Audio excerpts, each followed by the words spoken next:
সুধী নারী, সে আরবি প্রভাষকের সে পরীক্ষা দিয়ে পাশ করেছে, হয়তো আলিয়া মাদ্রাসার শিক্ষক হবে, হাদিসের প্রভাষক হবে। বলুন নাউজুবিল্লাহ।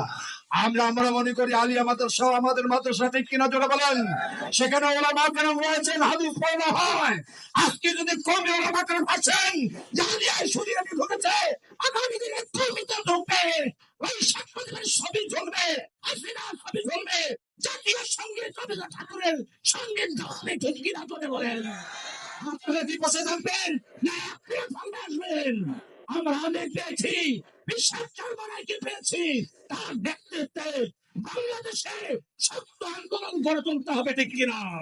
যদি আন্দোলন তুলে ধরেন তাহলে ওই সুদিয়ানি আলিয়াকে ঢোকার সাহস পাবে না, পাবে না, পাবে না, ঠিক কিনা?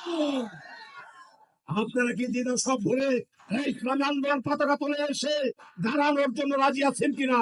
কারা কারা আছেন?